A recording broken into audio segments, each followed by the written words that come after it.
Welcome to the Beginner's Guide to AimLab. AimLab is a free aim training solution on Steam combining science with practice scenarios to help you improve your aiming ability, taking your game to the next level. One of the many great features of AimLab is the after practice reporting system, which really shows what you're doing right and what you need to improve. We'll take another look at this during the video. So let's check it out. This is the main menu screen, which you'll be able to navigate to different parts of AimLab. First, you'll be greeted with a screen to either play offline or log into an account, which I would recommend as this helps you keep your data and scores to see how you're progressing. After you've logged in, we'll get the settings right for you so it feels like you're training in the game you want to improve in. To do this, simply click the settings in the bottom right hand corner. First up, we have audio. As you would expect, this is where you can change the volumes of a few different things inside of AimLab. This is including the master volume, the music volume, the hit sound, the gunshot. You can also select a custom hit sound from a drop-down list of preset ones from AimLab, or you can upload your own. Just click import, select your file, and you're good to go. You get the idea. So let's move on and look at graphics options. This is where you can change settings like the resolution or aspect ratio. First up, we have the display mode, which I would recommend to leave in full screen exclusive, as this gives the lowest latency and best performance, but full screen windowed and windowed are available as an option as well. The screen resolution is normally default to what your monitor supports, and most likely you'll be playing at that native resolution in your games. I play at 1920 by 1080 at 240Hz, but you can change this by clicking the arrow and swapping to a different one. You can also do the same with aspect ratio if you prefer to play at 5x4, 21x9, or any of the other options in the drop-down list. Graphics quality allows you to change how nice things look when you're inside training. Limit max frames allows you to limit how many frames per second is output. If the option is ticked, a slider will appear below for you to change how many frames you want to limit. Finally, we've got some effects options that can be toggled on and off. This includes post-processing, muzzle flash, shell casing, bullet impact, player damage, and target destruction. I'll be going into more details on these on another video. Most likely, you're looking to practice for a specific game. Well, we've got you. In the controls options, AimLab has settings for over 80 games you might be training for, and they're always regularly updated with new titles that have just launched. Simply click on the game of your choice, set your sensitivity along with anything else that you might customize, including field of view, and you're good to go. You'll also notice some games have the word series at the end. That's because there are multiple games within that game series, and AimLab has custom options for each one of them.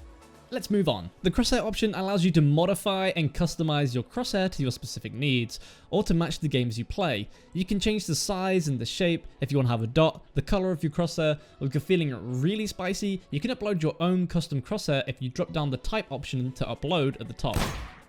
Isn't this aim just breathtaking? Let's check out the game setting options.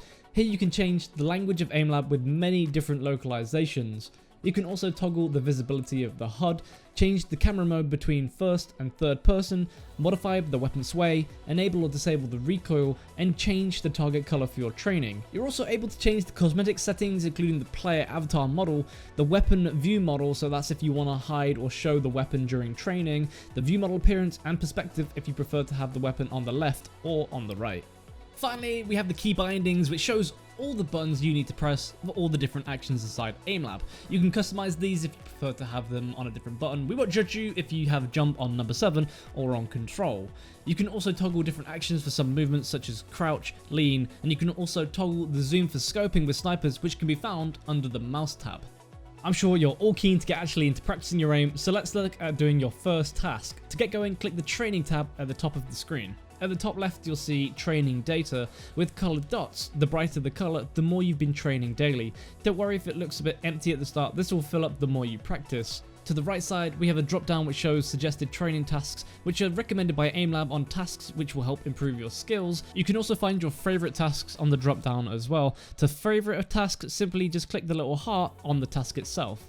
Finally, we have the 4 buttons in the bottom left hand side. We have tasks, settings, which we've already done, playlist and custom, which we'll be covering later in the video. Let's go ahead and check out the tasks. Now you're at the juicy part of AimLab. With enough practice, you can take on your dream of becoming an esports professional or just being the lead stomper in your group of friends.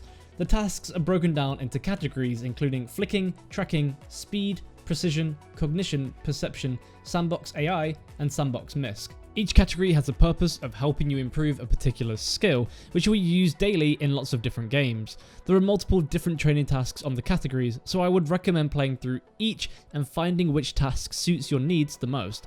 To play a task, simply select one from the list and click Play Task. Before you jump into training, you'll be asked which training map you'd like to play, along with selecting the weapon you want to train with. You can see the details of the weapons on the right hand side of the screen. Each task gives you a description of what to do during the training, so if you're unsure how to utilize a task properly, make sure to read these. You might notice that some of the training tasks have the same name in multiple categories. These tasks are similar but have small differences to train the skill of the selected category. Just for example, Spider Shot on the speed category will have target orbs at a set size, but the target adaptively stays up based on how well you're doing. So if you're shooting targets quickly, the shorter time you'll have to hit the next target. If the target disappears before you shoot it, you'll lose points. However, in the precision category, the target orb size will decrease the better you are performing, but if you miss a target, the orbs will adapt to help you improve your precision. And in the flicking category, you have Spider Shot Ultimate. This is the combination of both speed and precision, so the orbs will be spawning at different sizes, and also they're going to be adaptive to how long they're going to stay. So you need to be quick and you need to be accurate. So boom, you've completed a task and you want to see how well you performed. After each task, you'll see an analytical feature which breaks down your performance to see where you did great and where you need to improve. The insights are particularly interesting because it shows you the strengths and the weaknesses of that particular run. Sometimes you'll have one on either side, sometimes you'll have none. But it gives you a good idea of what you need to improve on, which ultimately will make you better in the games that you play. The Advanced tab breaks down the performance even more so, showing graphs of your stability over the task along with your left and right accuracy and reaction time biases. If you want to improve quickly, it's best that you know where to start. I love the Visualizations tab. It gives you a representation of your screen and breaks it down into sections of your performance. For example, imagine this was your monitor. The different colored hexagons represent a percentage in performance for that area of the screen. Here you see a 90% accuracy, and this area you see less than 50%, which means there is work to do. Visualizations are broken down into accuracy and reaction time. The reaction time is shown in milliseconds based on locations of the screen. Finally, we have the leaderboard, which is other people who have completed the same task under the same circumstances, so you can see how your score compares to theirs. Use it as something to help you improve and keep trying to beat your score. Let's move on to the Custom tab from the main menu.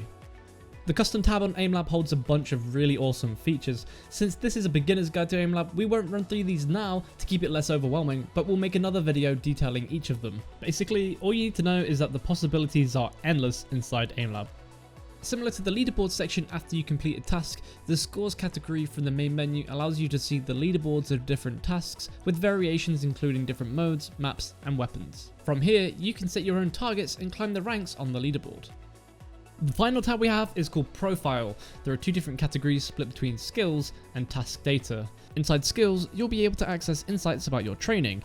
You'll be awarded a rating for each of the task categories, which will then show your rank you've achieved. To improve your rank, simply practice and become better at each of the categories. Let me just circle my rank. Yeah, not quite. The Insights tab will highlight your overall strengths or weaknesses, which keep reoccurring when you train. Don't get disheartened if you see weaknesses, these are highlighted to help you figure out how to improve. Consistent practice will turn your weaknesses into strengths. The Reports tab shows an overall dataset based on your lifetime performance from training. It has visual graphs on the skills over time dropdown showing your performance journey. If you want to reflect on your improvements, this is one of the places to do so. Who doesn't love Achievos? The Achievements tab is what you can unlock during training in AimLab. Pick one and set yourself a challenge. The last couple of tabs download and manage data for advanced users. Again, this is something we'll go through on another video. This brings us to the end of the beginner's guide, and you should be now ready and set to start training. We would highly recommend for you to join our Discord server and follow us on social media, including Twitter and Instagram, because we serve some of the highest quality memes and amazing pro plays. If you've got a clip you're proud of, make sure to share it with us. And good luck with the training.